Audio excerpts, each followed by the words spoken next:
Good. All right, we'll call the meeting to order and start with roll call. Okay. Chair Works. Here. Vice Chair Yant. Here. Tony Bevel. Here. Dorian Leibel. Here. Lisa Patterson, not yet. Lori Zwingli. Here. Diane Foster. Here.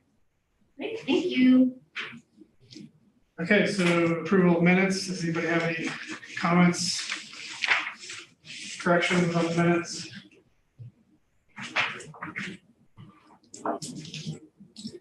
Okay, so motion to approve it. Make a motion to approve minutes. Okay. All in favor, say aye. Aye. Yeah, any opposed? All right. So move on to business. First one's the CIP. Yeah, and I'll be fairly quick. So we did have the CIP work session with the council on, I believe it's April 5th. I don't remember when it was, but it says they're on here, so I believe that. And we basically went through the staff recommendations as well as comments from the Traffic Safety Committee, and they did support putting the $50,000 for the Sunset pedestrian crossing study between 99 and Pinehurst on there. So we forwarded that to the budget. So I don't expect that to change through the budget committee process, but that is moving forward. And then I'll send you guys out. This is draft, because this is what's going into the budget document for proposal. Ultimately, it has to be approved by the budget committee and the city council, but just so you guys can see what is in the 5-year CIP. I think I gave that to you guys last time. Maybe. I don't remember. Okay, I will make sure you guys have that. Any questions?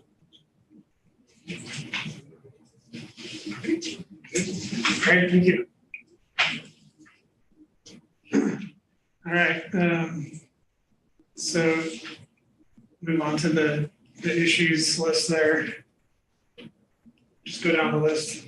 I guess start with 2020-04, Wildlife Haven and Railroad. I think we brought this back up ourselves last week. Yeah. To revisit.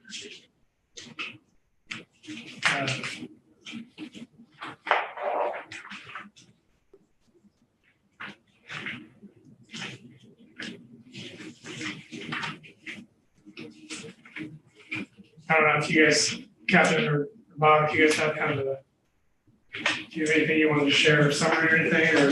I believe my summary last time was that the intersection of the two roads, parallel road, which is Railroad and Willow,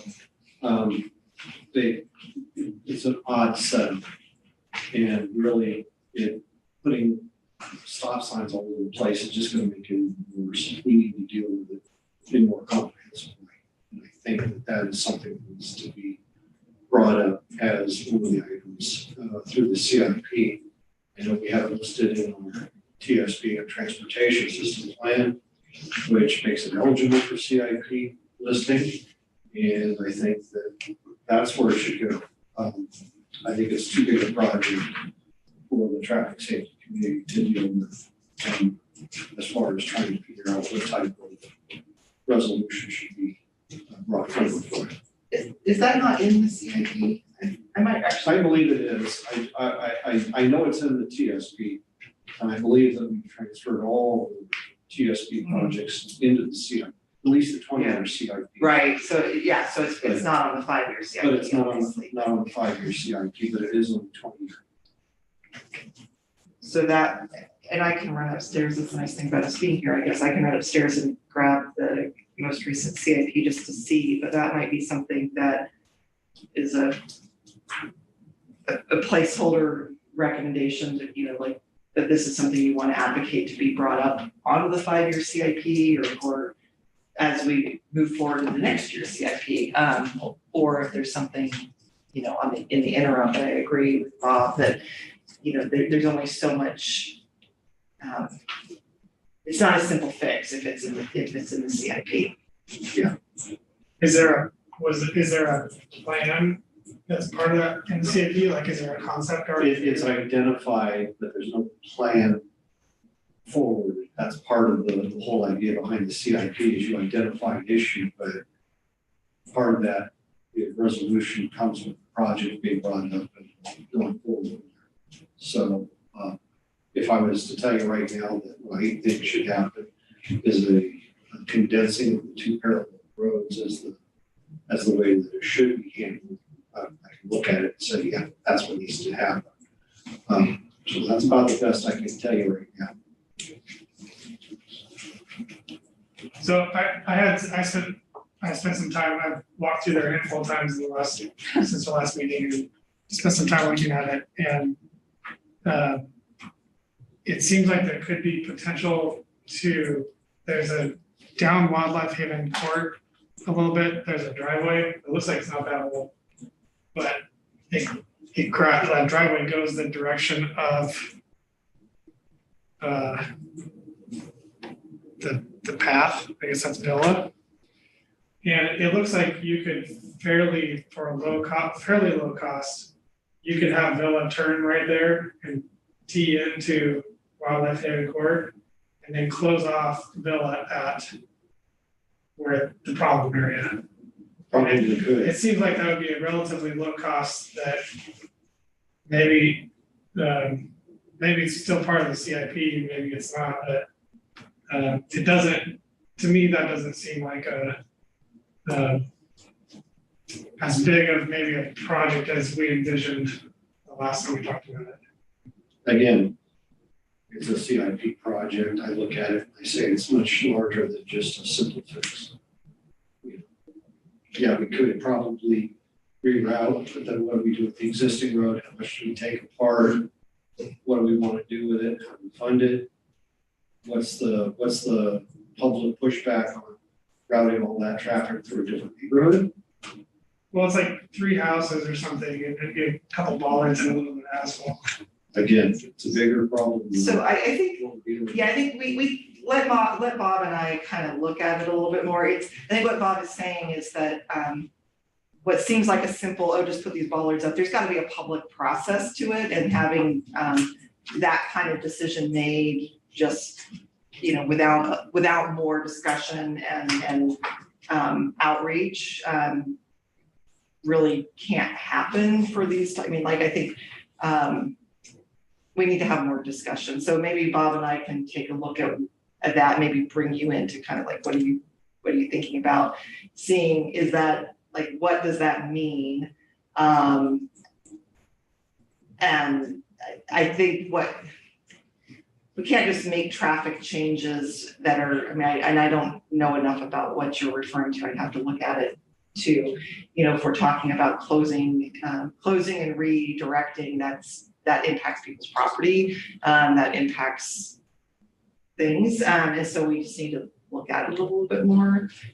So I totally agree. I think that we had said this is on the CIP, put it on the CIP, but we also said this is a really low priority thing. Mhm. And so it was likely going to be years before it was ever even looked at. And I guess to me, I see a fairly low cost solution, and I'd be happy to, to talk more offline and to see if there's something that could be done that doesn't, that solves a problem that apparently is an issue for people for relatively low cost. Again, I will go back and sort of premise a lot of this stuff. The first thing that I always do is go to the police department and say, what type of complaints have we had? How many? Has there been accidents? And I'm going to start off with basic facts around that as a driving force for my action. I don't want to do anything engineering wise until I'm sure that there's a need for it. A complaint, we get a lot of complaints. Everybody has opinions about it. So as far as I'm concerned, I'm going to take it back. The complaint will be looked at, but it starts off with the police department telling me just how bad the situation is first. That's the beginning. I won't be driven by perceptions of other people telling me, well, we think there's going to be an accident. I have to be able to say, yeah, this is a real issue. And it's supported by the fact that the police department says, yeah, we've had a lot of complaints on it. Then it becomes a higher level issue that I'm willing to take on.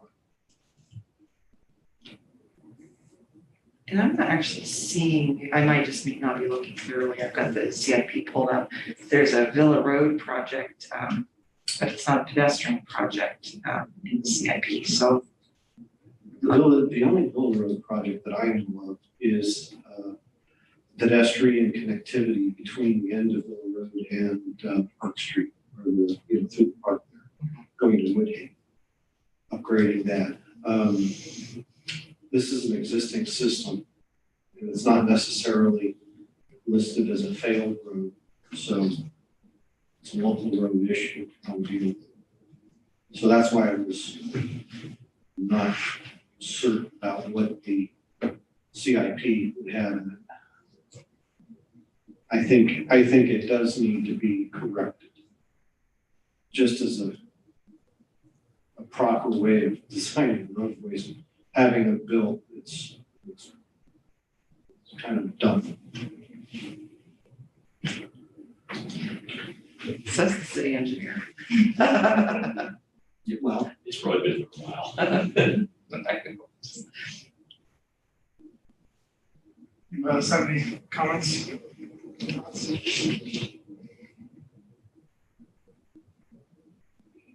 I have a question. So as far as a hierarchy of getting things done, traffic safety starts with the police. They say, oh, we recognize this road, this street as a problem area. Then you look at it, and then you look at citizen complaints and match it up.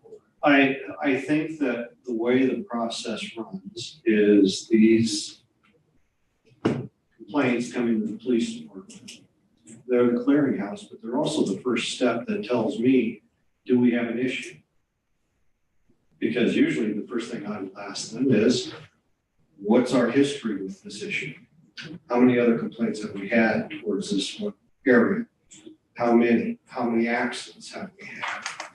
Do we have history? I have to take that into account if I'm going to do an action.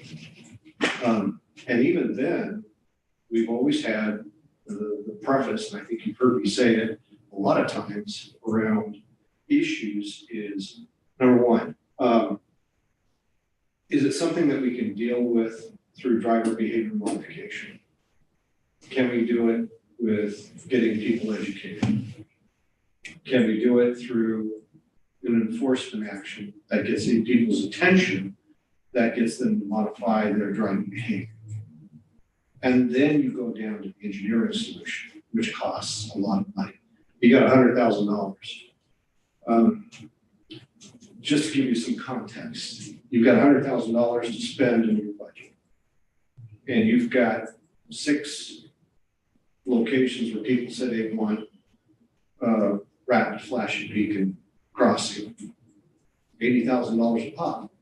You get 1 out of the 6. Which one gets it? They've all got the same criteria. Everybody wants it to be safe. That's what you're dealing with. And we have to deal with this in the same way as, how do we look at this? Is this type of issue something that becomes identified with a larger project? Does make the recommendation for the larger project to move forward. The city council takes that up and they budget and tell us what to do. Put it on our capital project list and we go forward with that.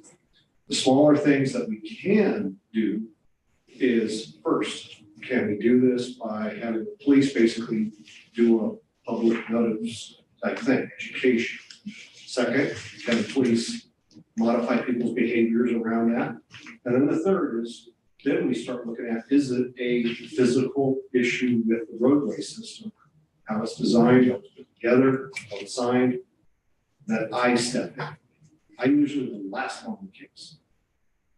You don't start off with big ticket items. Start off with a low hanging fruit and get it as best you can. So when I look at these things, my guidance to you is, how do how do we do some of this stuff? You usually get it with parking, stop signs, speeding issues, and then you've got a couple where it's like this roadway is completely goofball. And a simple fix, I could chew up your $80,000 in no time at all, and you're done as a committee. So maybe we should be looking at that as saying, your focus for those type of projects or those type of issues that come up through the complaint is to make a recommendation to city council and say, here's the focus that we think you should be working on, because we are the public committee. And you have to have that voice to the city council. I think it's important to hear that. And that's what drives our decision about how we're going to attack the problem. They tell us what to do, and we go out and do it. If we can get the smaller ones, the low-hanging fruit from you, and we can get it within that budget, that's great. That's what we want to get a lot of those done. And there are a lot of them. So I'm looking at because I had to refresh my memory on what the issue was, and it looks like the way you guys left it was, the committee will revisit this at the 4/28 meeting to decide whether or not to request, whether or not the request warrants being on the CIP list. So I guess that's the question that you guys are wrestling with, and it sounds like you've identified potentially something that might be a simpler fix. And I think that Bob and I can look at it and see whether or not we agree that that may be a viable, simpler fix. And then maybe come back at the next meeting and say, yes, we think it could be, or no, we don't think it could be. Either way, it's probably something that that you're still wrestling with. Does this warrant being on the 5-year CIP? I think that's where we're at, if I'm tracking.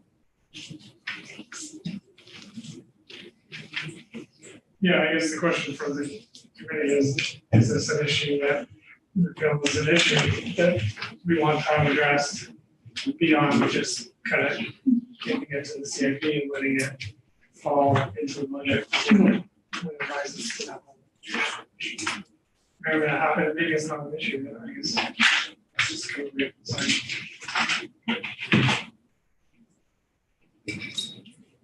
Well, it doesn't cost anything to look at it from your, so let's look at it. To have the city council look at it. Well, it won't be the city council looking at it. Bob will kind of look at it from an engineering, so it does cost something, but not any time. So it would really just be looking at the viability of that, probably talking to you a little bit more to understand the thought, and then coming back at the next meeting and saying, yeah, we think this could be viable. And then going from there. I think that's the best way of handling it, is the viability of a project. Number one is, again, going back to the historical stuff, putting together the recommendation that comes to you.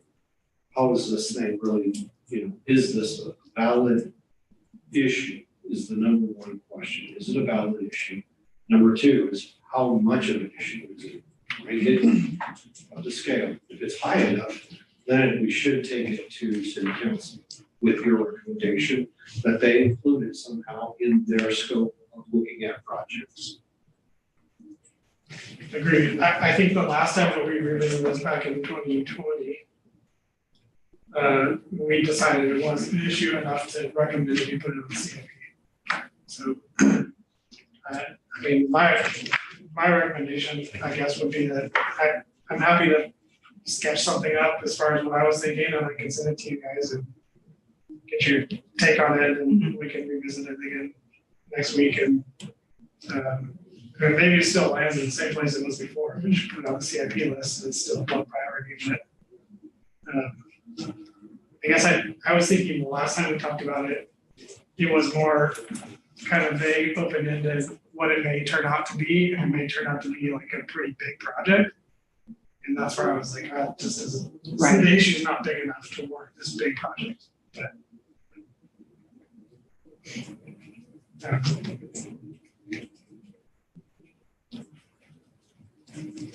anybody else have any thoughts? Good? Is that good with that plan? All right, let's move on to 21006. So I met with Public Works, talked to them. They are, what's the word I'm using? Hesitant to put down paint on curbs. It's a recurring cost that they have to go back every so often and repaint those. And if you don't want to go down that rabbit hole about starting to paint curbs all over the city. So we talked about this specific issue. They're gonna go out and look, there's some kind of adhesive tape, reflective tape that may work. They're not sure if it's will stick to the concrete curb. So they're gonna go out and look and see if that will actually adhere to the concrete and then bring it back to. But they're resistant about starting to paint the curbs yellow. So that's kind of where we are with that one. So I'm just waiting to hear back if that taping will work. If it works and sticks, then they're gonna put it on there. If not, then we're still doing enforcement, not enforcement. But I still see cars parked right there. We can't be there obviously 24/7. So that's kind of where we're at right now. Okay. Anybody have any questions, comments? Don't have a way we throw the plastic, Maybe that's what they're talking about. just lay it down, and put the hot, the heat on, it just melts into it. That's what they usually use for pedestrian crossings and traffic signals, throw the plastic. They're talking about it because it's the concrete. We're not sure how it's going to stick to But it is, Concrete isn't porous, so when you melt it, doesn't adhere quite as well. it doesn't get into pores, which helps the adherence. So I don't think I've ever seen from plastic. Because they have to wrap it around the curve to get to the top. I think there's some issues with how much time you can spend, putting that type of thermoplastic in. And it comes in certain sizes, and the curve is not the same size as the crosswalk. To cut it. So there's I can see where they're going. I can see where they're going with. We'd like to just paint it. We don't want to paint every curve in the city because it wears out. So hopefully next meeting, I'll have an update on that one. I just spoke to them last week and they're going to head out there and check it out. So All right, let's move on to 21-008.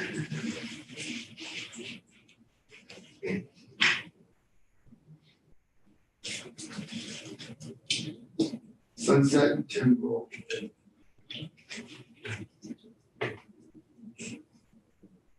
I believe last meeting I gave the crash count, correct? Last meeting, I gave the report on that. It's included in here. And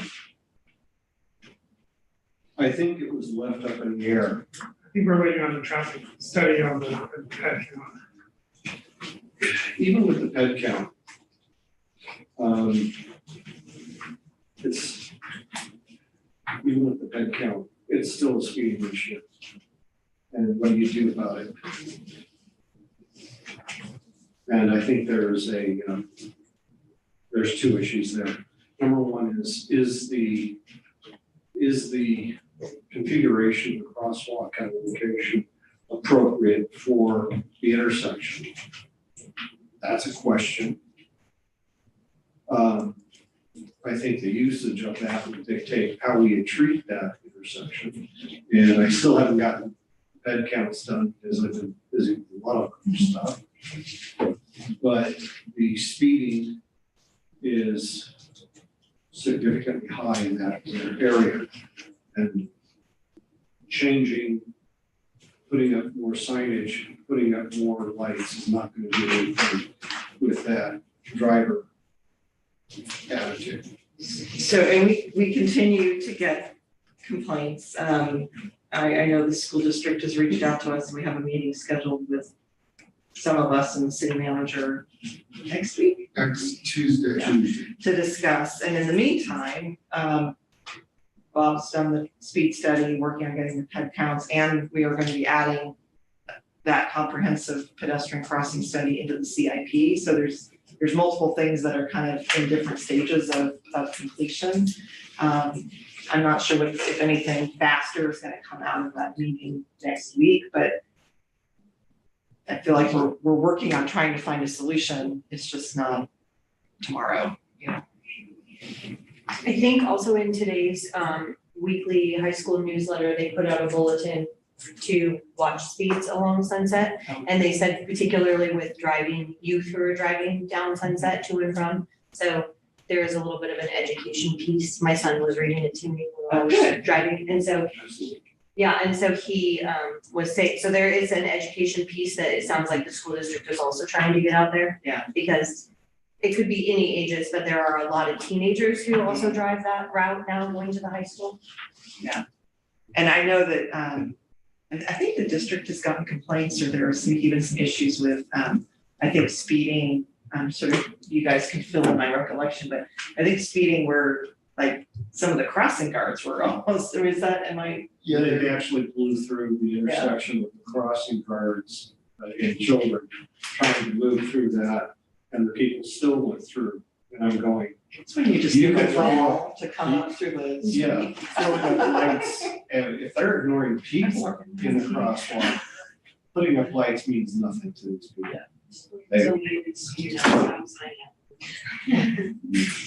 At that point, you'd probably be, never mind.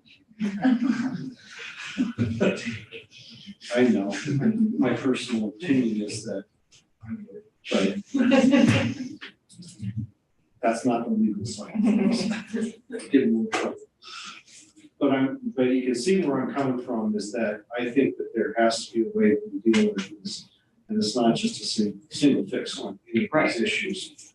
And Sunset is an arterial road, which means the concept of slowing traffic down by putting in things like bump outs and things that actually reduce the volume, the capability of the roadway to take the volume, defeats the purpose of it being classified as an arterial, which is to move vehicles. But we want to control how they drive.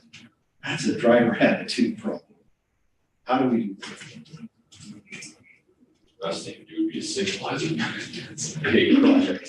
But again, it's an arterial. You want traffic to move through it. You start signalizing, stop sign, you've cut down the volume it can move. They'll find other routes through the city, and you just shoved it from that road internally. And again, the purpose of the study that we're putting in the CIP is to look at that best and long-term solution. It Right. might be something where it's a push button activated traffic signal, you know, that allows people to cross there or somewhere else or multiple places, but without doing something a little bit more comprehensive and robust, we're just shooting. I know what the TSP calls for, recommends is a new roundabout. That doesn't necessarily make pedestrians any safer. It slows traffic down, but it doesn't stop the flow. It keeps it still within that volumetric flow is still at that reduced speed. They can go around roundabout, say at 25 miles per hour. It's listed there at 35. But it slows traffic down, but it doesn't stop it, it doesn't back it up, but it still allows the volume to move through. That's why they're recommending it there. Is it appropriate to stick a roundabout on a corner? Or you go, all the answers to that have not been thought through really well.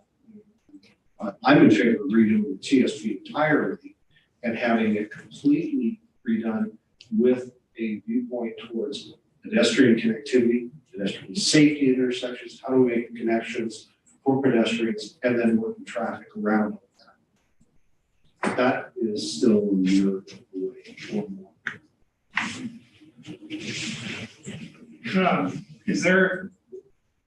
Do we feel like there's a need to keep this on the list as pending if it's been added as a CIP project? And it sounds like it's cross your fingers, gonna get funded. At least it's a study. Do you guys? If I could make a recommendation for you to keep it on your list as a way of doing, community action towards it, keep it in front of the people. You're the people, but you're the representative, volunteer representative of the people. If you don't keep it up there, if you don't keep it a little pressure on it, if it's not in your sights, you can't take it to somebody else and say, it's still here, it's still a problem. Keep the pressure. And at the very least, keeping it on so that you get an update next time of Yeah. where we're at with the budget. I mean, I think keeping it on so that you're getting updates. But if we don't have anything to update, we can just say we don't have anything to update and move on, Like, we'll move on, but yeah. the idea is it can't be just sort of dropped off the radar screen. It's still there. It's pressure. We should have an update since we need to have that meeting next Tuesday. We'll have a meeting next Tuesday. Yes. With the school board or school district, city. I would continue to recommend, at least for visibility's sake, upgrading the school zone beacons there from the single 8-inch heads to dual 12s. The infrastructure's already there, 20 volts, it's just a matter of, upgrading the system a little bit. It's inexpensive and it would make it much more visible. It's a single 8-inch head, you have those all over the place for advisory signs, Right. just little tiny. And so that's how a lot of people treat it, as more of an advisory than an actual 20-mile-an-hour speed. So, speed zone. So it might be something to bring up to see if they want to upgrade both directions. Because everywhere else in the city has dual flashing heads for that pretty much. Right? And I'm not looking at that as a single solution for a single problem. I'm actually looking at it for what do we do at Archer with the mid-block crossing between two driveways across a long long roadway section. What are we doing at Edie Road at Copper Terrace, where it's a county road and they've got the old lighting pattern still there, but it's a higher volume road and higher speed road. We got the data on that. So there's a couple other places throughout the city that I'm also including with all this stuff. Getting it all together, I don't want to send out a single, do me a TED count here and call it good. I want it at all these identified areas. And that's why I'm sort of collecting all this stuff. It's taking me a while. So I think that the expansion of this is an issue of how do we deal with this type of issue, not only at that point, but every point that's similar to throughout the city. When we deal with it collectively, I think there's more bang for the buck that way. So how long do you anticipate put together? I am actively working on, and I will get to it eventually, it's Edie Road and Elwort right now. But that is another week out traffic. Yeah. I could bring you up to date, but then we can get there.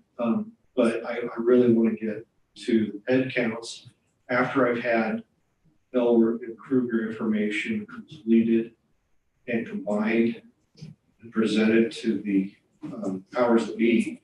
So that before I move on to the next phase, as I see it, is, okay, we got all this information supporting it. Now what do we do with all these things? How do we do this collectively? So I've got some ideas about how to do that, but I got to have some backing from the senior officials for that. I think it's a good enough thing. And just as, Bob's got a whole nother job that he did not understand, this committee, it's fine, but, there's a lot of things coming into this committee and he only has so much time in his life to review stuff. So, just, I guess, bear that in mind and be patient. And then, did you tell them your news? Roundabout way. In a roundabout way. 5.5 months, and I'm retiring. So Finish up. I have the Head Bridge, I have Rock Creek Sanitary Phase 1, I have Rock Creek Sanitary Phase 2, I have Ice Age Drive, I have Brooklyn Road Sanitary Expansion, complete the highway or the school district ones still. We gotta get through the budgetary cycle. I've got SDCs that I have to update. Plus private development that seems to be going crazy and I haven't put on. And I've So I'm just saying that because Those not teams, every, right. not, we may not be able to, Pity, huh? yeah, well, just understanding, I guess, but, we're, he's trying as best he can to get information in a super timely manner, but it may be longer than you want, but understand that there's other things going on behind the scenes. And we are going to actually meet tomorrow to discuss kind of how we proceed with his retirement, and we'll hopefully be bringing somebody on before he's gone so that there will be a seamless transition. For me, it's hard. We have a 1-year CIP, then a 5-year CIP, then we have issues right here. So, how do they progress? And I'm kind of at a loss. That's where the experience level from, at least from engineering's input comes into, because we balance out what's the need of the system. Where the pressure points are for the system. And it takes into account, a large portion of it takes into account what's the development pressure in the city. So when I look at projects and Julie and I sit down and we start going, well, what are we putting forth here? We look at, well, this project is predicated on pressure that's coming from this huge development from the employment areas going gangbusters. I wasn't expecting it to go this soon. I was thinking I had 5-7 years before. We basically tapped it out. It's basically all gone. And I got to upgrade the sanitary system for that now because I don't have time. The trunk line is at capacity. And then there's Sherwood West, the high school. There's a whole bunch of things that we take into account that we are behind the 8 ball with, and transportation is just another aspect of it where the growth of the city challenges us to keep up with it very, very heavily. But that's where our experience comes in, is that we see that, we balance that out when we start recommending projects, we know what the pressure is. And Tony, I'll be honest, I think we're all still trying to figure out where the traffic safety review and recommendations come in regards to the CIP in the 1 year, and there's certainly some things you guys have made recommendations on that Public Works is able to do right away. There's some things that are bigger ticket items, and we're still kind of navigating that because it's still a fairly new committee and we're kind of just figuring those things out. But I think it's good to have the conversations and keep it on the list so we continue talking about it and figuring out how best to incorporate you. And, I presented at the last meeting the draft CIP discussion, and, I think you guys very clearly asked, it would be great to have that discussion way earlier. And I will make sure that we're doing that so that you guys are looped in earlier and throughout the process too. I think that will definitely help. But we're still figuring out how much can be done right now, with the budget that we budgeted for the traffic safety committee, and how much is a bigger ticket item. The way I see it, the citizens through this hold committee's feet to the fire, and it's our job to hold, Sure. your feet to the fire to get things done. And realizing that it's a big city and a lot of stuff going on, a lot on your plate. It's just that it's growing. And it's our job to And that's fair. That's fair. It's fair push to ask the those questions. points. Yeah. So. But I will push back. Just be prepared. As you probably have noticed. My Marcus pushing it. All right, let's move on to the next one. 22-002. That's corner of Old Town at the trails and park. Cars parking on the corners, making it difficult to see pedestrians, especially children. So I went and talked to Public Works about this one. We did some measurements. So per statute, there's not supposed to be any cars parked near a crosswalk 20 feet. There needs to be a 20 feet cap. Some of those parking spaces are within 20 feet. Public Works is going to go out there and do some measurements and look and see. They may have to do either eliminate some of those parking spaces or redo all those parking spaces to accommodate that 20-foot cap. So they're going out there and just looking at that area and see how best to do that. So they minimize the parking spaces, the elimination of the parking spaces. It's a premium down there, it's probably we all know. So that's what's going on with that. Thanks. Anybody comments on that? All right. 2203. So that one is similar to 02. So this one's kind of unique. There's so parked cars are at Southwest Park and First Street in Old Town, kind of the same thing. There's no stop signs there for visibility. Again, cars are parking too close to that stop sign or the intersection there. Public Works is again going to go out there and do their measurements and see how best to remedy that. Again, they might have to just eliminate some of the parking spaces. Okay. Anybody have anything on that one? Okay, 22-004.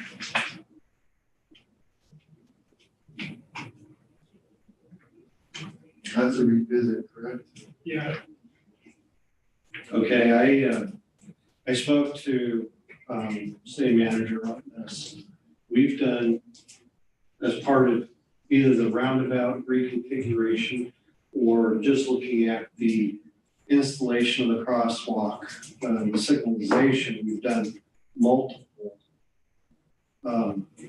reports and analysis done by DKS and Kittleson, which are both traffic engineering firms. And the city manager is going, okay, if there's complaints about it,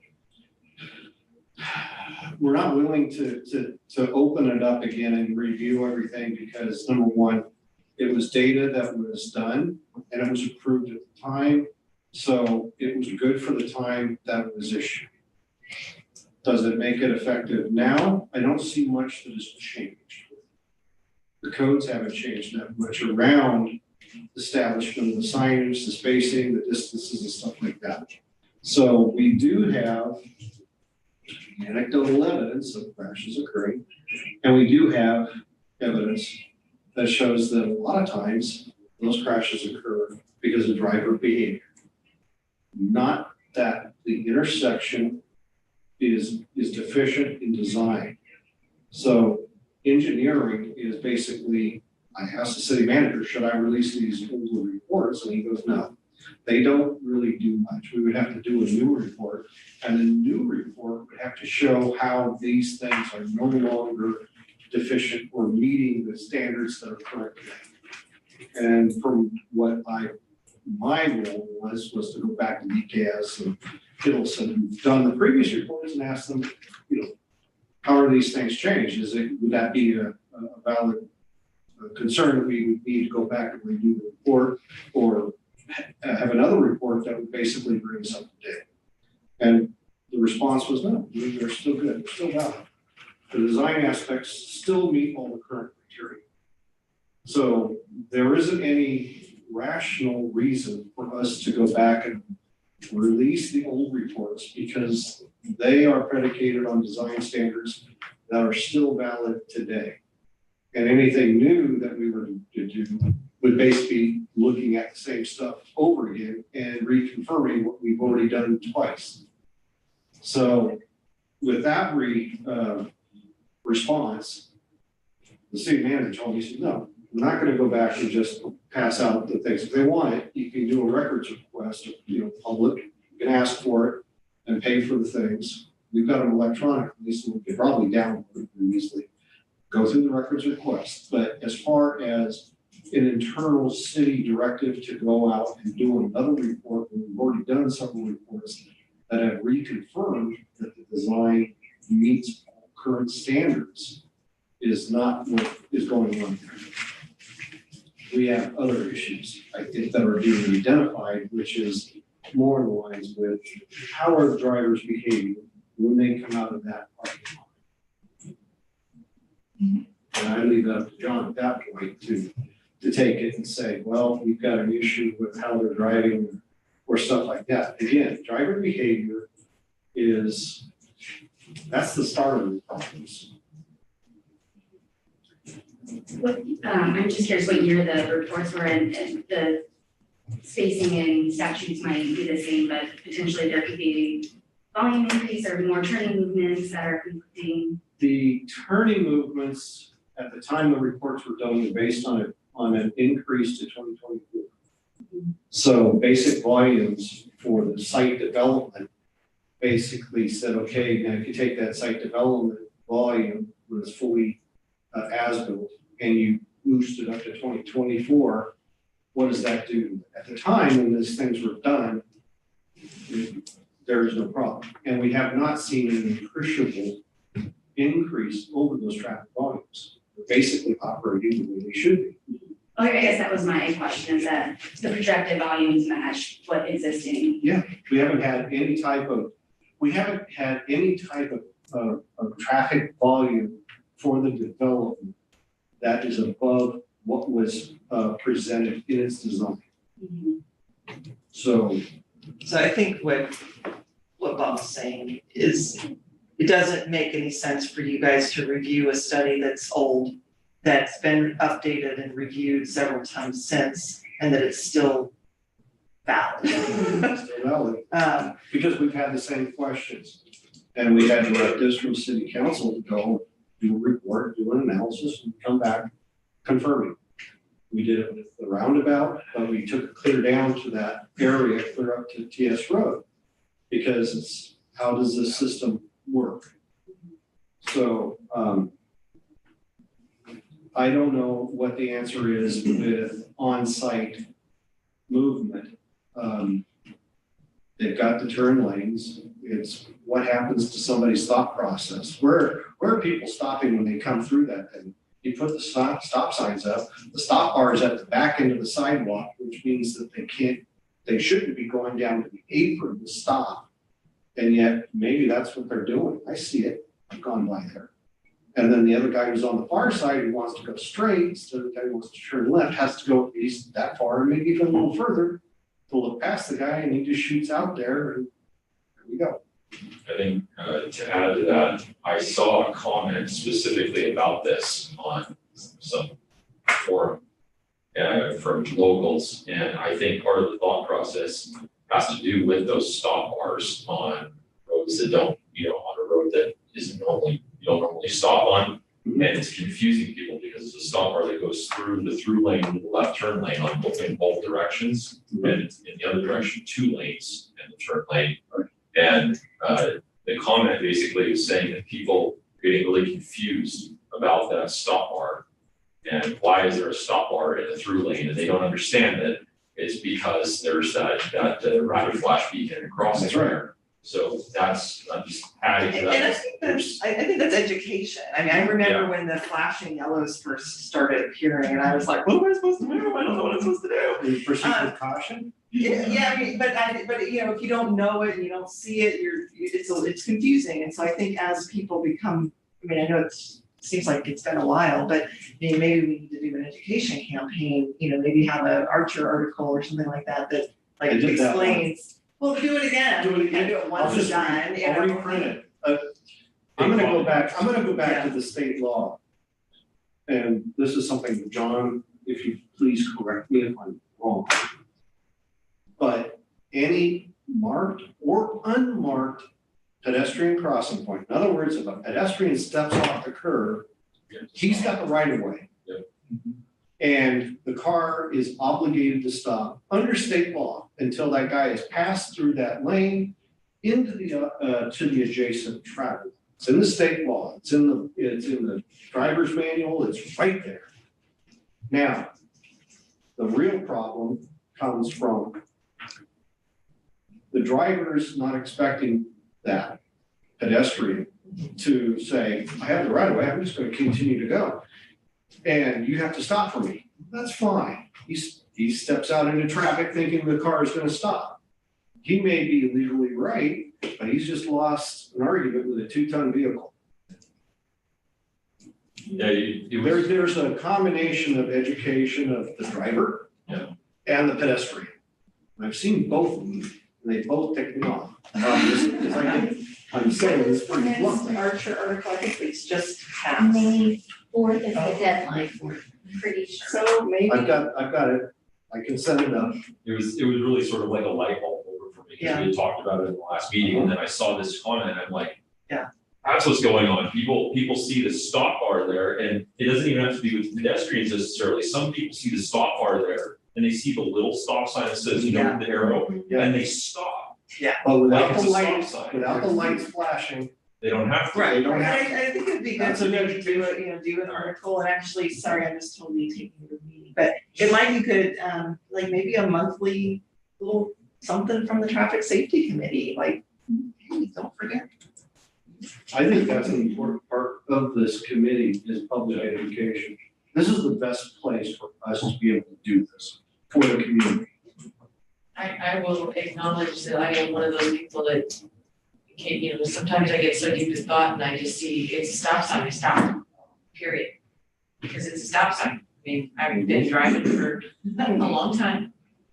And there's not time to stop and think about, oh, if there's somebody in the crosswalk, yeah, you stop if there's somebody in the crosswalk anyway, but there's a stop sign here, it says stop, that's it, you stop.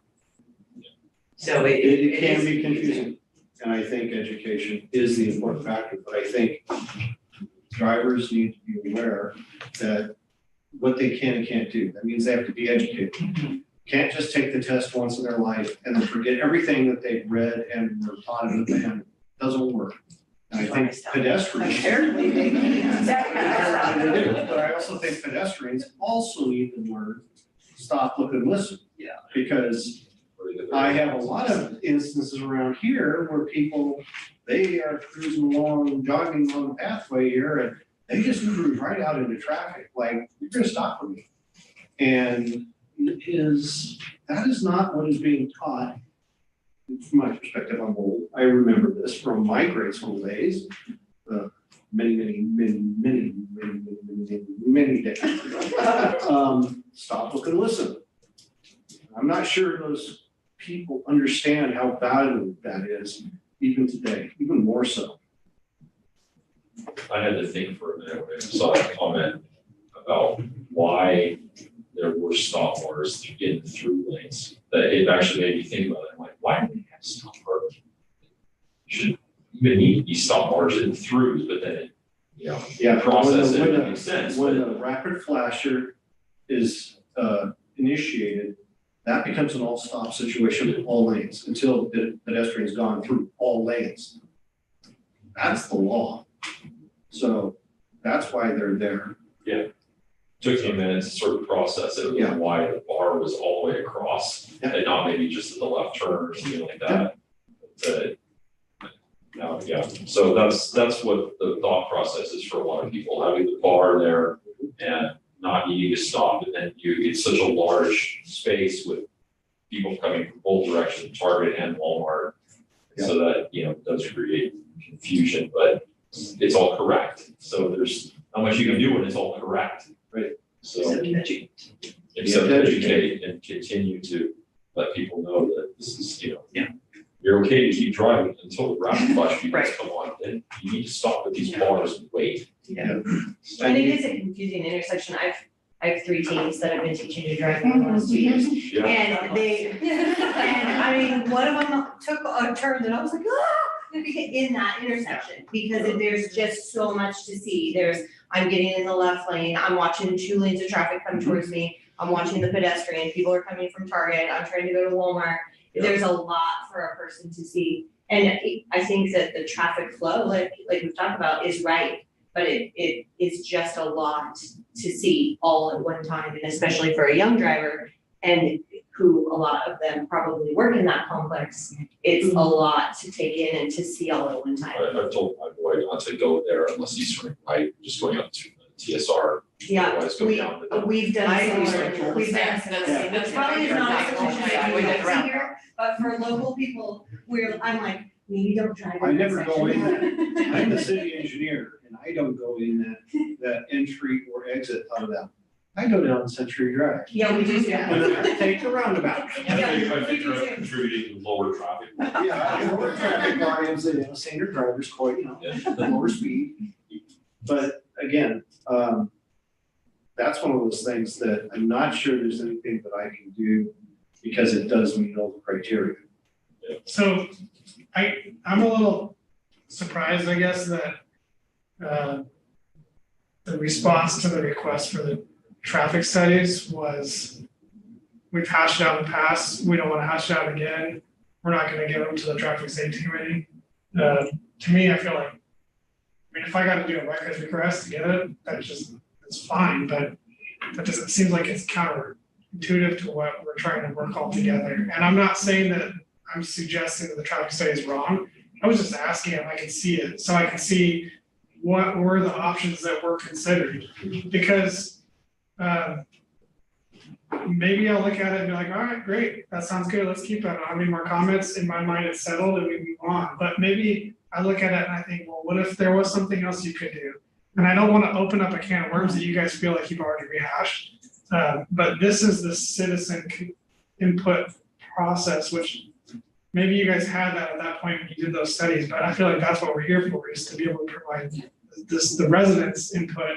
And clearly it's an issue. Just listening to all of everybody talk here and online, this is an issue. And so just because it was designed correctly doesn't mean there's not still an issue. And there still could be things that can be done. Maybe they're not politically supported. Maybe they're not supported by the community as large. But I guess I would like to, at least for myself, open that up, because I wasn't part of that process at the time. So I still would requesting to see those traffic studies. And I'll talk with Bob and the city manager. I mean, I think providing it, especially if it's electronic, is probably simple. I think what we don't want to do is rehash something that's been resolved 3 times. And I appreciate you saying, like, maybe they didn't think about that, but frankly, it's been looked at 3 times, It's and still a problem. but it's not a problem because of anything technical. It's a So, problem because of education. So and an example of that similar scenario is you have an intersection that's 4-way signalized. You may have a lot of accidents that are high fatality accidents. That intersection meets all engineering requirements, but there's still solutions that can reduce accidents, fatalities. There's still solutions. Just because it meets all engineering standards doesn't mean there's not a solution that can improve the scenario. I mean, there's just so much Yeah, going I on don't in that disagree. intersection. I don't disagree with you. Remind me though, like, is there a high volume of accidents there? someone died there, and Well, That- and that was that was a- before, that was that's before we had a this is a crosswalk fix there. now, and it's not a fix. So, So, but I mean, the fatality was before there was a crosswalk there, so, but do we have? Off the top of my head, I can remember 2 bad crashes, one at the roundabout and then the fatal right there. And I'll just say, and I'm not, I know when we did the roundabout and we were looking at the safety of that, sort of in response to some kids getting hit and wanting to make sure, is this safe, is this designed properly? The analysis that we got was, even though, I mean, even though there's an accident, it's within the realm of what they expect. It's actually way lower than they expect. Roads are not expected to never have, intersections are not expected to never have accidents. It's what percentage, and Bob, I might be saying this all wrong, but it's what percentage, is it higher than is expected, or is it where it's expected, lower than it's expected? There's no such thing as a perfectly safe roadway design. Absolutely not. There's nothing there's no way that anything is 100% accident. But at this specific location, we've kind of identified, yeah, there's a Well, problem there. you've identified, at this location, you've identified that there's a driver perception that there is a design modification that could fix driver behavior and can have it. And I'm not sure that I can fix driver behavior and have it by providing a technical solution to this. It doesn't fit the paradigm. And I guess my question is whether or not, just because people are confused, doesn't mean that there's a problem, you know, and that's where it's like, I just don't know how many accidents, is it a high volume, is it a low volume? Are we actually, is it a problem, you know? That just because people are confused and don't know exactly what to do, they're still doing it right, and we're not seeing massive accidents and bad, you know, like, and I do appreciate, I mean, yes, if there was a lot of bad things that were happening on a regular basis, we'd be like, okay, something is clearly wrong, it needs to be fixed. But I don't know that that's what's happening. We've looked at it several times in response to this type of comment. And your comment about, you know, could there be something else that could be done that would prevent it? I'm gonna say, I have one thing that I could pull out of my hat that the community would absolutely hate, and the businesses would absolutely want my hung up, strung out, and drawn and quartered, and the city manager would probably be the first one going there pulling on the cord. I know I could do that. I could make that thing such that people could not have that type of accident that we're having, to a certain extent. But it's not feasible. It's not feasible. It's like, you know, it's like taking Highway 99 and saying, okay, when it goes through Sherwood, I'm gonna put bump outs so that the lane goes from 3 lanes down to a single lane, and it's so narrow that people have to go so slow to avoid jumping the curbs and going to crash. I can do stuff like that, but is it rational? Is it feasible? Is it warranted? Is it a fix that actually does 2 things, which is keep people safe, it still maintains access and makes it palatable to the public. The palatable nature of things to the public is where, what's the accident rate with that design? Is it? And I think that Ashton Design, MUTCD, they do their best at reducing the potential for accidents. Can't eliminate it. There's absolutely no way that could be done. And I think that is part and parcel of what's frustrating to everybody. I think that's kind of why I would just like to see a study, because I can see, is there, you know, it's gonna have the accident data in there, at least from the time it was done. I mean, just speaking to see. Well, We're working off of citizen complaints and our own presence of being there, seeing it as an issue. So we don't have all that information. It was brought up to us, I just feel like our due diligence. so I will talk to Bob and the city manager. I don't want to go, obviously I can't go over to the city manager, but let's talk about it, at least let you have it. I just don't know that I want us to I mean, Probably won't. I don't want you discuss to like, you know, like, I guess if we could talk about that more next time, I guess, but I'm probably not going to go into the report to try and discuss the minutia of the report. I've got other things I need to do. If you want me to drop the Fed bridge, I'll be more than happy to do that. I just want to read it, I just want to, Okay. just want the PDF. Well, Yeah. I mean, I'm willing to. Maybe that's do my whatever- fault, I'm a citizen, but I'm also an engineer, so. I'm willing to do whatever my boss tells me to do, but I'm also willing to push back and say, okay, I'll do this, but I haven't got time to do everything you want. You pick and Right. choose. And I think, yeah, so we'll talk and. so there's no solution to this problem. And I can say, I've been to spaghetti factory a number of times, right, spaghetti, and I go through there, and every time, and I'm not grandstanding, you know, not making a big deal about it, there's a big deal. My stress level going through there, because I cut across, it's easier for me to go. Yeah, it's stressful, Yeah. so. No, and and I don't disagree with you, but but just because it's stressful doesn't mean it's wrong or bad. I think educating people about what the rules are is part of the solution. And just like enforcement, of speeding is the solution, not lowering the speed, so I think let's, It's not a Let's- dead topic. it's not a dead topic, We we're will gonna go get, back I think and we we will talk about it. The policy that I received or the directive I received was not to deal with it in that it didn't do anything for us to help the process along. But if he says release it, it's no big deal, I will do that. So, gladly. and in the meantime, I think we will get an article, I think that's, let's help people understand how to behave at that intersection, and maybe it will be less stressful for everybody. Yeah. And do that multiple times in multiple ways, and maybe it'll be less stressful for people, Key to that intersection is patience. If you have patience, you're gonna get through it, you're gonna navigate through it just fine. But sometimes, you're sitting there and you feel like you can edge out, and wait, because there comes something Yeah. from a different direction. You have patience, you're gonna get through it every time, it's not gonna be a problem. It's when you lose patience, when people lose patience and they try to dart out in front of other people, that there can be an issue, but I don't know what that data says. I've been here 4.5 years in Sherwood, I haven't seen an accident there. Yeah, I haven't heard about an accident there, since I've lived here. So I don't think there's probably a lot of stuff going on there, but it is a stressful place to go through. That's why I typically will go down past the backside and go to the roundabout. Because it's easier a lot of times to just swing around through there, is to try to go there, unless I'm turning right to go to Bolton Sherwood Road, that's no problem. But even if I wanna go to Target, I will intentionally go to the roundabout and just swing back around and come to Target. It's no problem for me, an extra quarter mile or something, so.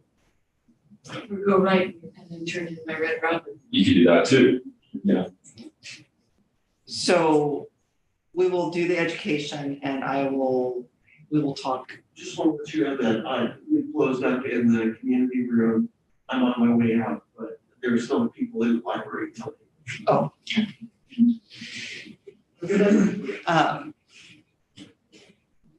We'll talk amongst ourselves, and if everybody is in agreement, we'll send an email with the traffic study.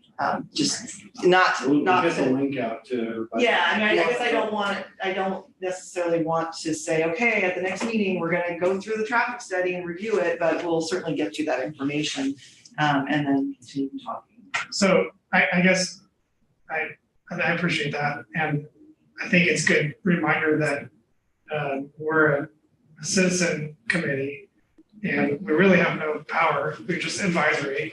And that's kind of our role here, but it is a citizen committee, and I kind of feel like if we want to discuss something that you guys don't want to discuss as staff because you've already hashed it out, that's totally okay. Like, let us talk about it. And if we end up coming up with a recommendation that you guys are like, no, like we've already hashed this out, then you guys can do that, right? Yeah. Because that's how this whole thing works, but I guess, you just feel. Yeah, no, and I think it's good, and it's good for us to have these conversations. I think it's the expectation, I think that Bob feels responsible to get you an analysis and recommendation on all the things that you're discussing. And I think what we're saying is it's already been analyzed and recommended and decided multiple times, and so we will absolutely get that for you. I'm being more definitive now, I guess. We will make it available for you. You can discuss it all you want. I just don't know how much more we're going to be able to contribute to it. Particularly with the type of comments we're getting around what they perceive going on there and how we can do stuff. I'm not sure that there is a do stuff that I can come up with. Yeah, and very likely we'll end up the same place. It's very likely. And my concern though is that you're gonna look at it and you're like, well, what about this and what about this? And then that's gonna require analysis and review on either Bob or our contract, on-call folks. So that's where we'll get there if we get there. We may but that's- clash again. Yeah.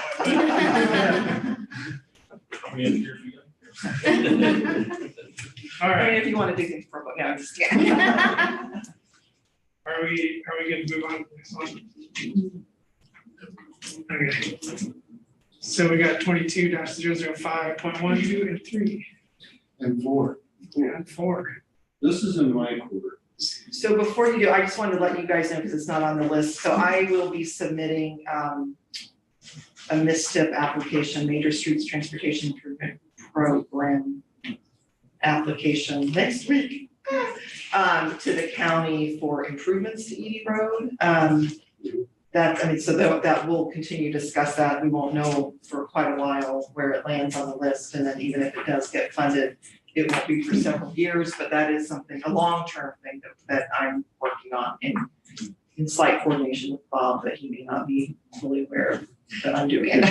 So I'm gonna combine both 22-005 and 22-006, because I see them as being linked. And I'll let you know that I got my report and the data for Edie Road, 2205. And I have tried to get 2206 data for Kruger or Elwort, but we had some mechanical failures on our data acquisition boxes. A couple of tubes were broken, and some of our learning curve around high-speed cars or cars traveling at high speeds going over the tubes, they tend to flop around a lot, and if they do, the mechanism shuts down. It says, it's an error, because it will actually read more impulses going into the tube from it flopping around. So we are currently, out of the 3 spots on Elwort that I had established, I only got data counts for 1, and it wasn't the one that I wanted.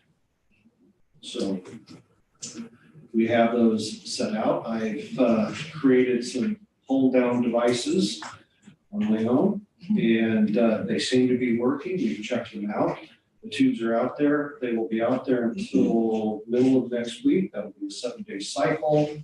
I'll get the data back in, we'll get it downloaded, and I'll start analyzing it. Hopefully, I will have something to the city manager, the chief of police, John here.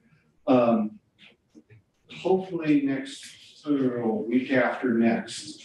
It takes me a couple of days to write it all up and combining everything. Like I said, I'm comfortable with Edie. And what we were mulling over with Edie, why I didn't release it before this, was how is this going to impact the investigation done by the state crash committee. And the district attorney said that what I have prepared does not impact their stuff at all. So I have that, but I've been directed to put the whole thing together as a package so that we can see both things at the same time. Now, along with that, I have submitted for speed reduction on Edie Road and Elwort Road to the state.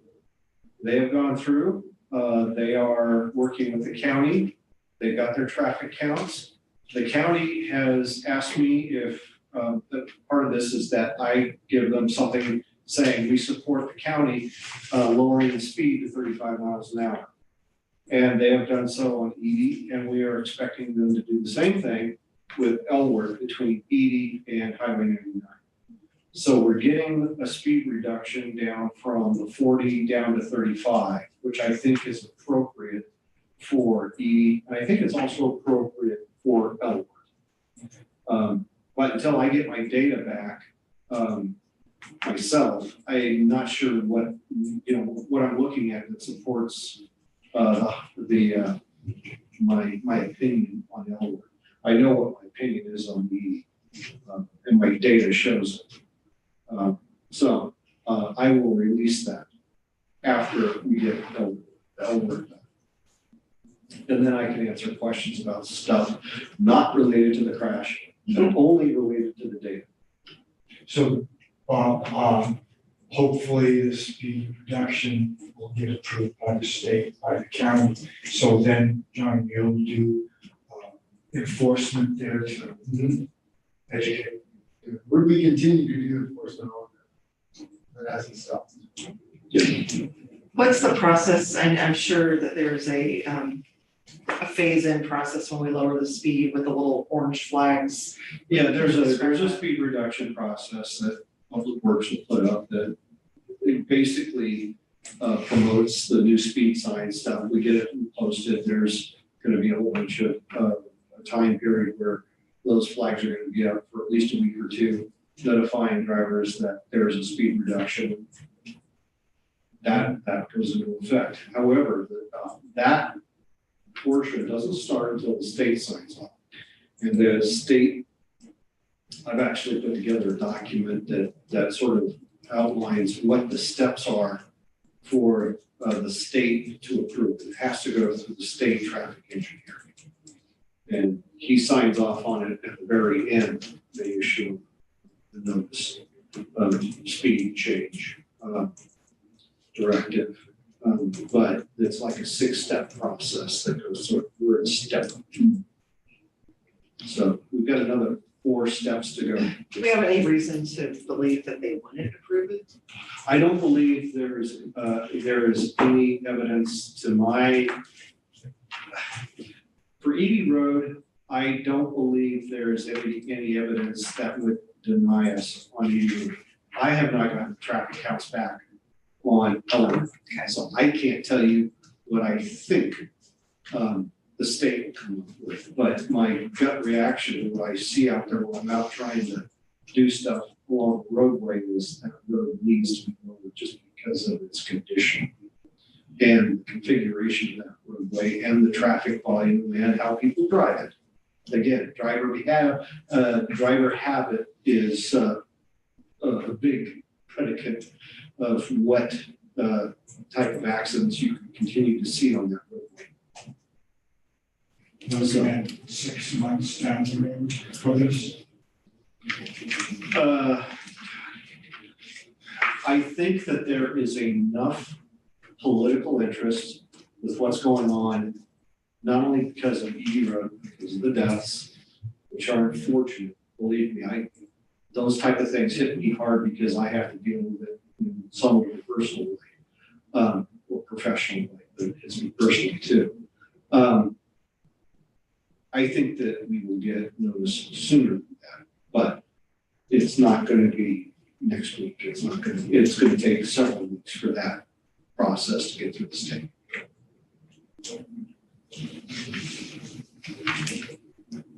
That's great. So that's what I've been working on so far. And that takes a lot of time to get all that stuff together, get it done. I think that one will be greatly appreciated by the community. Yeah.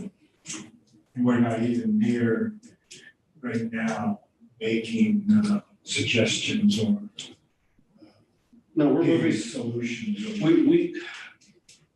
I think the first thing that we've done is we're reducing the speed limit is the first step in the public notice that there's an issue and that you can't drive on these type of roads.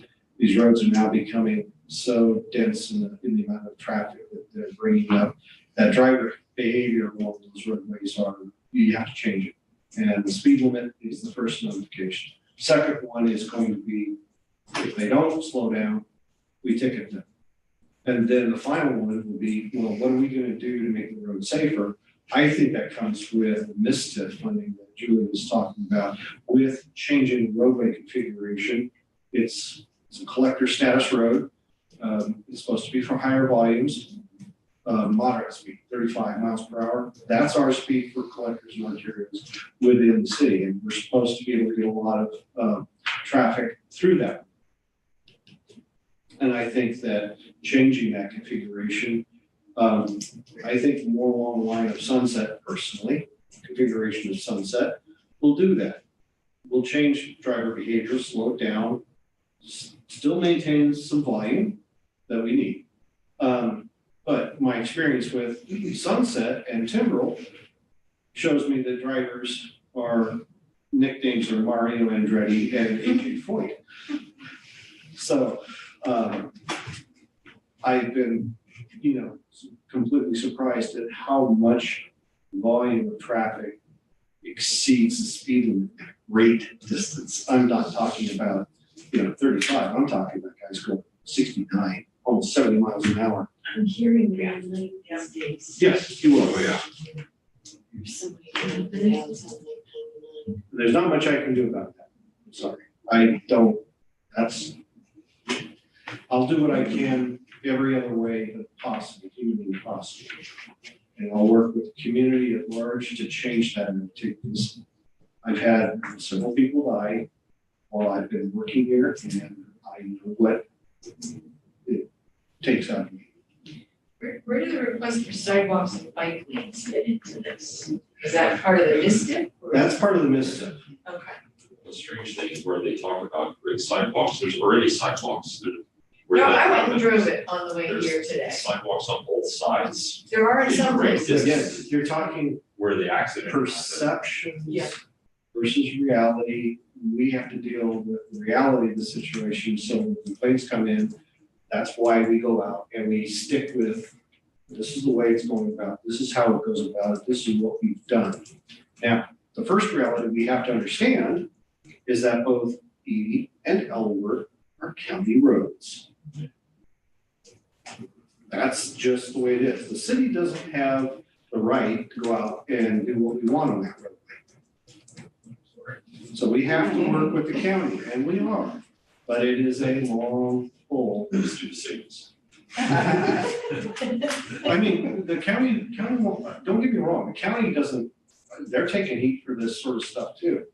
They get it as bad as we do, and they probably even get it even more so because they deal with it on a county basis. Small town, they've got stuff going on all over the place, so I'm sure that they have to deal with all these things multiple times. We just lost some traffic here too.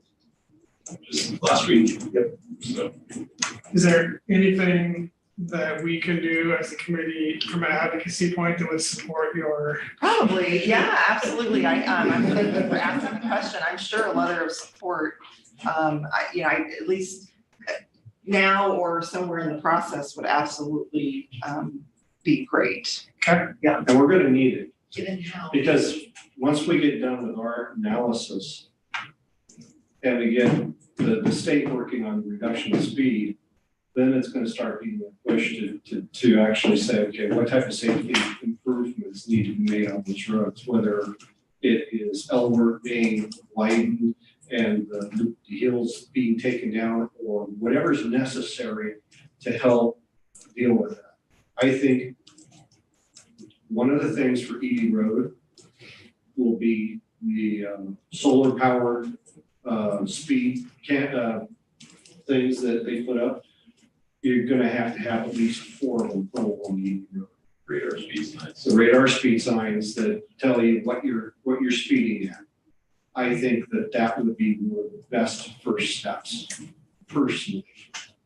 Now, those are 13K a piece. I believe that was the last thing I got, was about 13,000 a piece for the solar powered. But I think that is the beginning of community-wide effort to educate people. And that's the chunk of change. But I think that's what Edie Road is now. Again, Edie Road's not the city's I was road, gonna say, if it's a county road, then it should be county budget, right? you would think. So what's your timeline? I think it can wait till the next meeting. So what I can do is, I've got to get an application in by next week, but I don't think I have to have the letters of support for that. So I can draft a letter of support for you guys to sort of authorize at the next meeting. That's good. Yeah. Thank you. And then finally, I will put to rest one statement on 22-0-06, speed bumps north-southbound Elwort. There's no such luck. There's never going to be a speed, no. Just don't even go there with that. We'll do something else. So Edie and Elwort signals already like a big speed bump. Heat practically take care of there. Well, this would guarantee that people could do it, but I'm kind of surprised from the data that I got out of the one box that I put out, which is right at the school zone crossing, or the school zone, design, up on Elwort. In front of it, where it just says entering school zone, 20-mile-an-hour speed, the lights and the signage is there. And I got a count for 10 days there.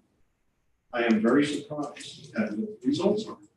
I am pleasantly surprised, but I am surprised. And I'll share that when I get the rest of it. It's called a tease. But it is sufficiently different than Edie Road, at least that one part. And I'm hopeful that if we can make everything else similar to that, we'll be doing it. All right, thank you. Are you guys okay if we just move on? That was 5 and 6 together. Good. Yep. All right, let's move on to 07. Last year. That's Cedar Brook Way and Mike Parkway. They're requesting flashing lights installed at the crosswalk there. I didn't quite understand what they were trying to say. Were they trying to say that coming in from Meineke Parkway, you can't see the kids if you want to turn on the Cedar Brook? Or the other, I didn't get it, because I drove it tonight, and I couldn't quite figure out. So I believe they're talking about the one right at the roundabout. Yeah.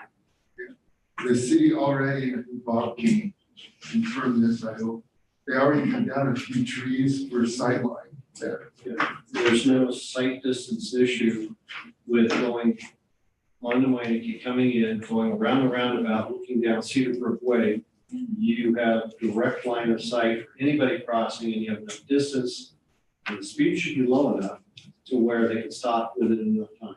No problem at all. If there's a problem, it's because people are doing the Mario Andretti, drift through the corner. So we have this complaint. This came up before, and I believe that's where Public Works went out there, looked at it, said, yeah, there's a sightline issue, and removed the trees. They took like 6 or 8. There were, and it's the trunk size, that was what was causing it. If you get them lined up and you're going around a corner and you get a trunk here, a trunk here, a trunk here, a trunk here, it's basically one big wall. And so that all got taken down. So similar to you on the traffic studies, and not wanting to rehash things. I feel like we rehashed this one out in the past. I was part of that at that time, and I feel comfortable with the decision we made that time. But by all means, you guys want to talk more about it? I didn't see a problem when I drove it today. I looked, I could see the crosswalk just fine, and I don't imagine that I would have missed seeing a child in that crosswalk, so it didn't seem like it was an issue to me when I drove it. The other problem at that time was parking, right? And we dealt with parking. Huh? We pulled parking back too. So we took care of all the issues that could possibly be considered with improper parking, too close to the intersection, too close to the crosswalk. We pulled the trees out so that line of sight distance was good. And we made sure that the lighting in the area was appropriate, and fixed whatever room telephones were there or whatever. Now it's properly lit, has proper sight distance.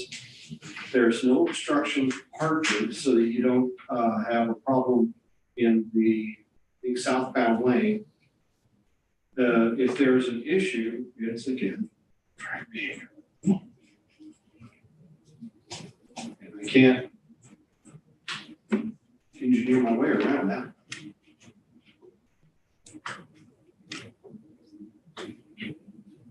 What do you guys want to do? Well, if I interpreted what I have heard correctly, it sounds like this came in. The response was to go out there and clear the trees. with the parking back. That occurred a year ago, over a year ago. I think it was prior to the pandemic. It was pre-pandemic, so. Yeah. This is a Bob said. He's gonna reread the minutes back just for that. I got 5.5 months, they're gonna be fine. Oh, God. I've been saving them up. So this came from the Seabrook HOA. Yes. Yes. Yeah, it's hard because they don't give a lot of detail about even like which turning movement or which crosswalk. And so I assume if they're thinking about the school, it's the north leg of Cedarbrook, but I think it's the crossing from the apartment side of the complex across Cedar Brook Way at the roundabout crosswalk section for that one lane. And people going through that at night or in the daytime, basically are probably taking the speed limit. They aren't stopping for pedestrians. It's basically, again, driver habit, ignoring pedestrians as something that you should not ignore. Do you think we should just email the Seabrook HOA and say, we have addressed this, pre-pandemic and I think this and this to I make it think safer? I think we could address it that way, to say that we have taken care of some technical issues that would, that were of a safety concern. We took care of those. And then after that, I think that it's. I think that's a good suggestion, because then if they're like, no, you totally missed this, this, and this, then at least then you guys have. We'll it. have more information going, but right now, without it, I'm not certain there's anything else that I've seen that we could actually do. The idea of putting a flashing beacon in there, okay, you do that there. Is it warranted? What's the perception? How many wrecks, how many people, da, da, da, da. And then we just go on. so who would draft a response then to the? Okay, probably myself. Okay, yeah.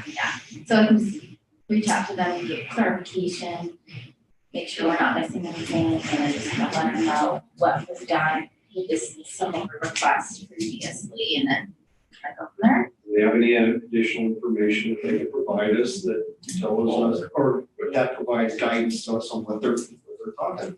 That way they know we're not just like saying, oh, it's not an issue, just. Right. Well, I think it can be an issue with a lot of local residents and driving behavior. And if there is a technical issue, then we need to know about it.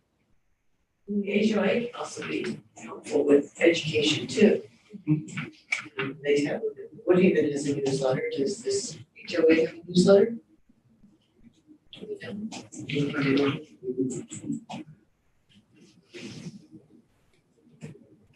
Mention that.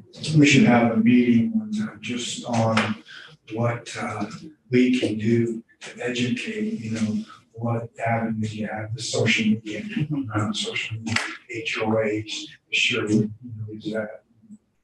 Yeah, so that's a problem. How do you educate? How do you reach everyone? I was gonna say you don't. Yeah, But one-on-one, one-on-one education, that's hard to learn. Yeah. Yeah, so we should do something. But I think you're right. In fact, my personal belief is that a community trying to educate itself and bring the members of the community into it is much more effective than trying to get one person to go out there and go door to door and stuff like that. That would be frustrating, but I think that a community that's brought together and says, this is our community and we need to be safe for everybody's sake. And that requires you to, basically be a part of the community and abide by what we consider to be safe actions. All right, so we'll request more information.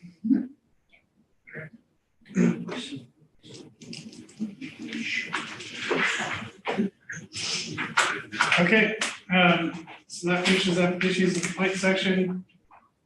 Move on to May meeting. Just a couple of things. Number one, when I had my meeting with Public Works, one thing was mentioned, maybe you can show up here in the next couple of months to ask any questions or answer any questions that the committee might have, like the painting of the curbs and so much. So he's willing to come in and field some questions for you. So you will be here hopefully, if not next month, the next month after that, to answer any questions. Next month, there's a conflict, not a conflict. I'm gonna be on vacation on the 26th, for that week.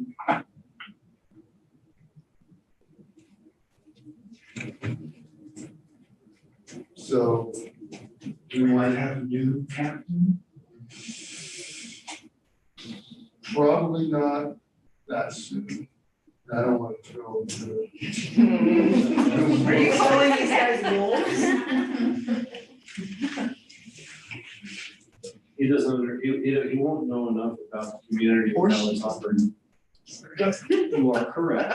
I don't even know who the candidates are. I don't know, and that it's irrelevant if it is he or she. What is relevant is how much knowledge do they have to provide that type of guidance or information that the community needs based on their own experience. But John has got adequate stuff, so it might be, like you said, thrown to the wolves, no, but definitely, putting him out there where he doesn't know what he's got going right now. Well, we need to meet, if nothing else, to approve a letter of support. Sergeant, chief, You should do. yeah. That's the day before the lawmakers meeting. Yes. Is there anybody else in town that Thursday before the Memorial Day weekend? I'm not, but it's for work. I'm traveling for work. I'll be here, but I'll be on call. So I may or may not get to stay. If the phone rings. I have to say. I don't know yet. Well, I guess we could just make that call when you're closer, if we have that meeting. Not to remind you of vacation, but we did the Zoom thing. Another all transparency, in the March meeting, I was on vacation and I took my computer to be at the meeting, my computer didn't work. So I was trying to do it on my phone, which was a big hassle. So I told Angie, I'm not gonna do that. I guess another alternative, if you're talking about meeting simply to approve a letter, is you could consider authorizing the chair to sign, well, a letter, without looking at it, and then I can just work directly with you.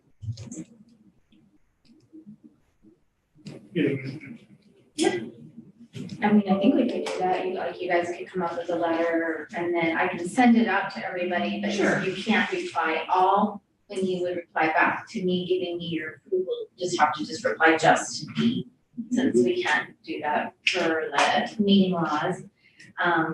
If you guys want to do that, I think that would be acceptable. If you're okay with that. Do that, cancel this meeting.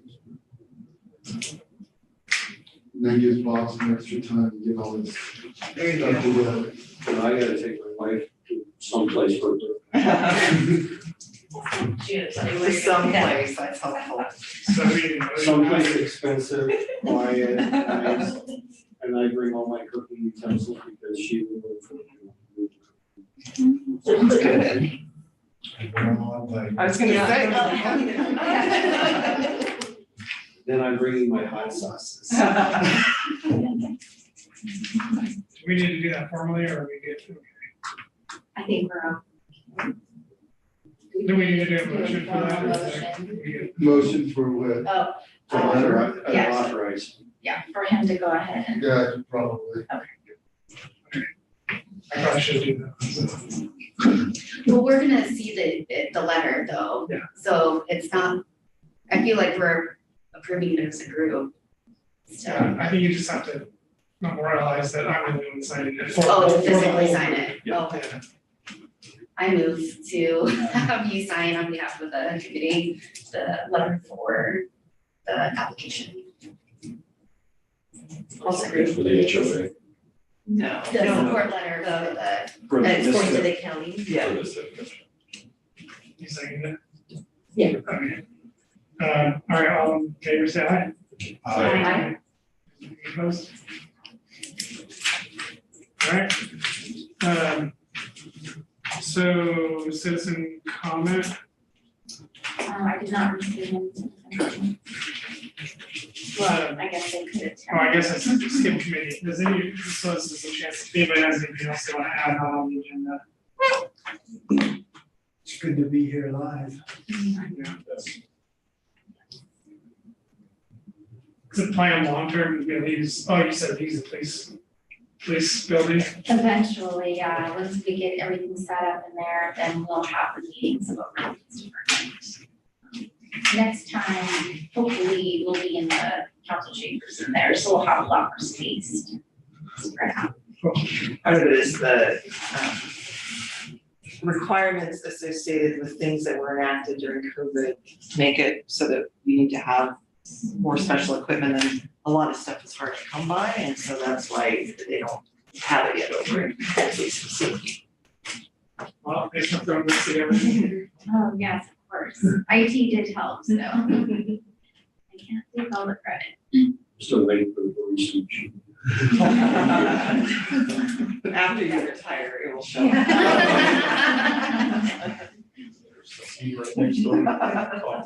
Yeah. Okay, anybody else? All right, we'll adjourn. Thank you. Thank you. yes, I noticed, thank you. Oh, cool. Angie, do we leave our next My place? son will love this. Yeah. We'll collect them.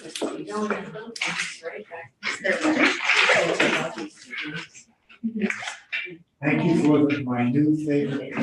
You bet. Think of this in the morning while you're drinking your coffee. Collection of those and